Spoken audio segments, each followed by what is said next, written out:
Alright, we're going to continue with section 15.5 in this video, and we're going to work some exercises starting on page 1035 in your textbook.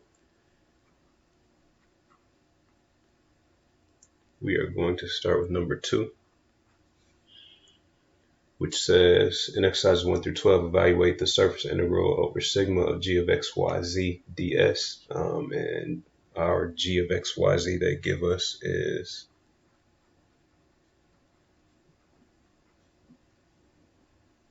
z squared. And sigma is the part of the cone. Z equals the square root of x squared plus y squared.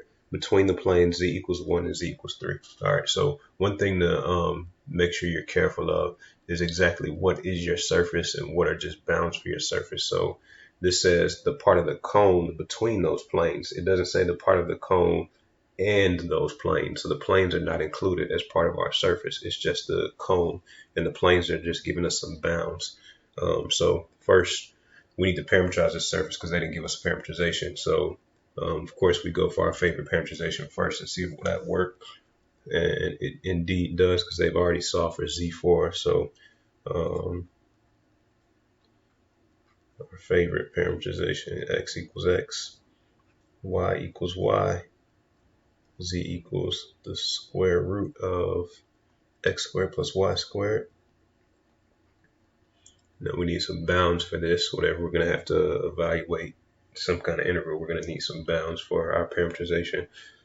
And they tell us that z is between 1 and 3. So, because our parameters are x and y, so we need bounds on x and y, but we're going to have to use what they gave us about z to find bounds on x and y, since those are parameters. So z is between 1 and 3. But z is the square root of x squared plus y squared. So that tells us the square root of x squared plus y squared is between 1 and 3.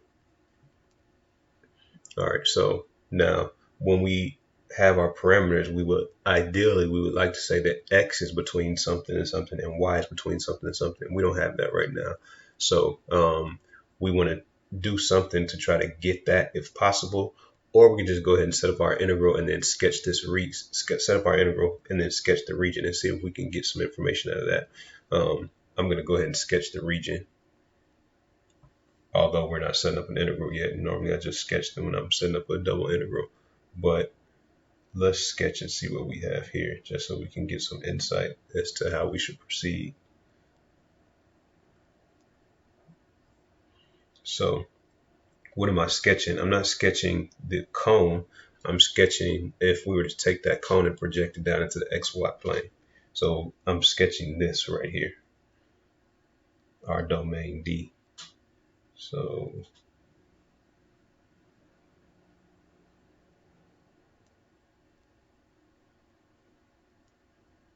we have this annulus. So this is a radius of 1, and that's a radius of 3 out there. So a little 3 out there. Shade this in.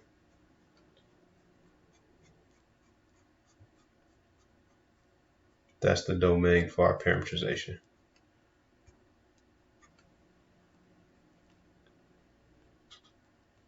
All right, so now we have our favorite parameterization. We could go forward and set up the problem using that and use some of what we learned for our favorite parameterization in 15.2. But what I'm going to do is I'm going to look at an alternative parameterization, and then we'll go back and we'll look at that one a little bit later. So let's see if we let's look at using polar or cylindrical, really is what it actually is, because we're in 3 dimensions. So you have to excuse me if sometimes I say polar when we're in 3 dimensions. I should be saying cylindrical, so I apologize. All right, so in cylindrical coordinates, we could parameterize that portion of the cone as x equals r cosine theta. And you can use what you've written down from your favorite parameterization to figure out what it would be in cylindrical, because that's what we do anyway. When we learn polar coordinates, we would look at something in rectangular and then switch it to polar coordinates. So you don't have to try to ignore favorite and just look at what was given in the problem and just say, okay, I'm just going to come up with a parameterization. Now, yes, we learned that skill set, how to do that when we were in 14.9, but it's not necessary. If you want to look at rectangular first and then switch to this, you can. And you don't have to switch to cylindrical at all if your hand's not forced. Oops, I left off my r. Y equals r sine theta. And then z is just equal to r. And now with this, I can use that same picture right there that we have. And the theta would go from 0 to 2 pi, and the r would go from 1 to 3. So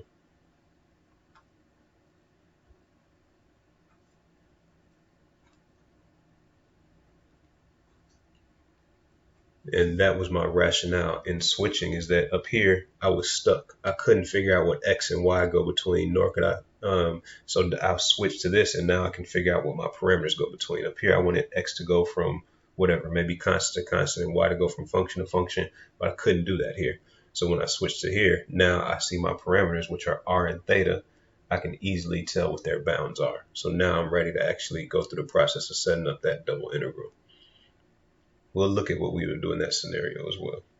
All right, so now our parameterization that we're going to use the cylindrical parameterization. So r of r theta equals r cosine theta, r sine theta, and then r. So we need to set up our integral. So remember, for a surface integral of a scalar function, which is what we're doing right now, we're going to have to do the partial of r with respect to r, the partial of r with respect to theta, and then do that cross product. And we're also going to have to take this parameterization and substitute it into our given function g. Then we're going to multiply those two things, and then we'll be ready to integrate. So let's do the partial of r with respect to r is going to be cosine theta, sine theta, and then 1. The partial of r with respect to theta is going to be negative r sine theta. And then what we doing with respect to theta, r cosine theta, and 0. And then we need the cross product, so the partial of r with respect to r cross the partial of r with respect to theta, which is going to be equal to 0 minus r cosine theta, so negative r cosine theta, and then 0 plus r sine theta, so negative r sine theta, and then r cosine squared theta plus r sine squared theta. So we're just going to get r right there. All right, so that's our cross product, and then we need the magnitude of the cross product. And actually, I'm going to put this on the next page, because we're going to need this magnitude part for our integrand.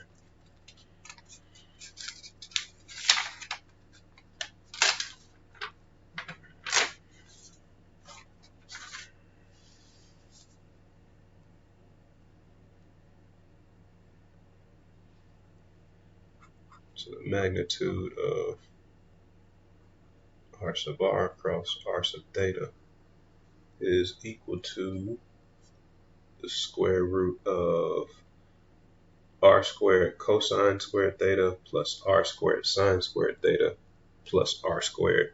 So the r squared cosine squared theta plus r squared sine squared theta, we use our favorite trig identity, that gives us r squared, and then we have plus another r squared, so we get the square root of 2r squared, or r times the square root of 2.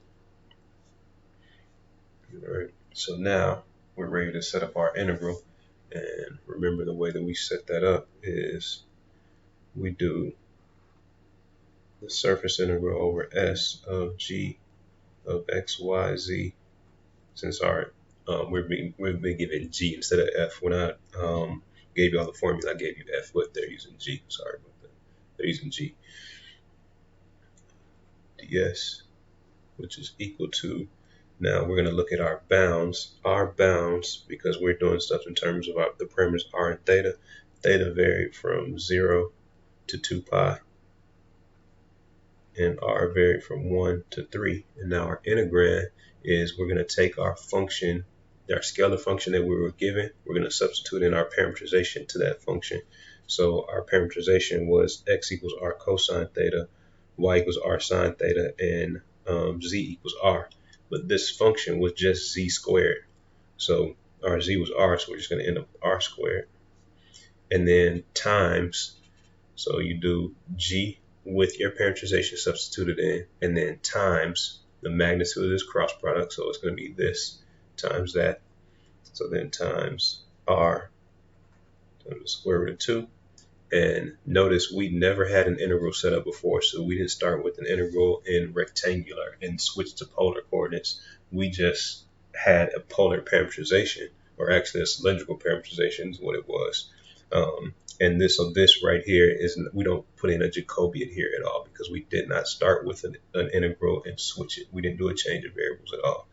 So this is just going to be dr d theta, and then you would evaluate that integral. All right, so let's now look at this problem again using our favorite parameterization, since we have this problem fresh in our mind. So we're still doing 2 again. So rewrite our function was g of x, y, z equals z squared. We had already written down our favorite parameterization of the portion of the cone was x equals x, y equals y, z equals the square root of x squared plus y squared. And we had our bounds for, we have our bounds in terms of x and y, but we couldn't find it individually. So let's now, we had that the square root of x squared plus y squared was less than or equal to 3 and greater than or equal to 1. So this is just a recap of what we were doing at the beginning of the problem before. All right, so now let's set up our integral using our favorite parameterization this time, instead of using the cylindrical parameterization. So now the surface integral over S of g of x, y, z ds equals the double integral over, actually should have used r because that's what we normally use, but I'll put d because I use d in the lesson. But normally for double integrals, we use r down here.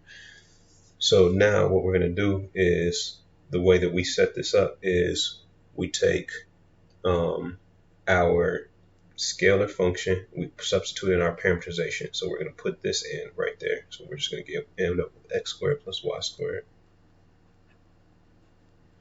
And then we multiply that by the magnitude of the partial of r with respect to x cross the partial of r with respect to y.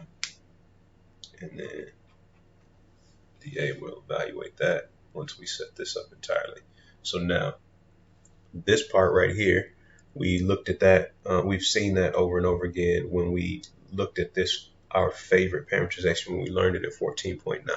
When we learned this in 14.9, we had already had this calculated for us by the textbook. So we don't have to calculate that ourselves. We don't have to find those partials ourselves and then take the cross product and take the magnitude. Remember this right here, that was just the square root of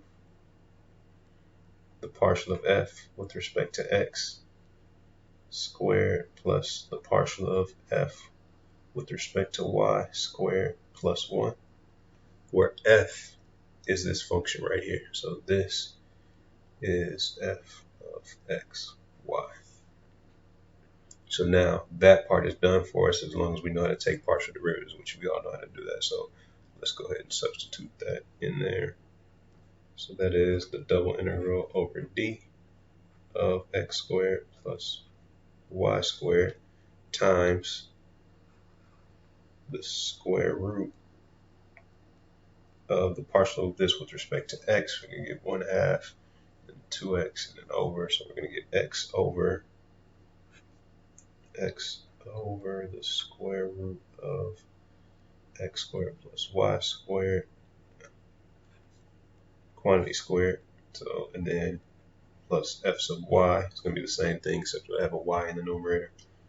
Y over the square root of x squared plus y squared, quantity squared, plus 1 dA. All right, now when we do this, this is going to be x squared over x squared plus y squared over x squared plus y squared. So we're going to get x squared plus y squared over x squared plus y squared. So this quantity right here is just 1 and then plus 1. So this is really just the square root of 2 right here. So we end up, this d is bothering me, so I'm about to change it to r, but I will try to stick it out though. The double integral over d of x squared plus y squared times the square root of 2 dA. All right, now let's sketch that region again. We already sketched it on the previous page, but just as a reminder that when we have a double integral, we sketch our region to see if we can find an easy way to evaluate. So this is our region D. And we can clearly see that that's a polar region. So the natural thing to do would be to change this integral that's in rectangular coordinates to polar coordinates. And when we do that, we get this is equal to the integral from 0 to 2 pi, because we go all the way around. Our radius goes from 1 to 3. We're going to change the x squared plus y squared when we use polar, that is r squared. Then times the square root of 2. And then because we're doing a polar integral, we need our Jacobian, so times r, and then dr, d theta. And notice we get the exact same integral as we did before. Now, keep in mind that regardless of your parameterization you use, you will get the same value for your integral, but your integrals don't have to look the same. So if you decide I'm going to try a problem using 2 different parameterizations and you get 2 integrals that look different, you have to actually go through and evaluate them, and you'll see that they'll be the same thing. If you don't get the same thing, that means something went awry somewhere in one of your 2 approaches. All right, so I'll stop this video here and then we'll continue with 15.5 in our next video.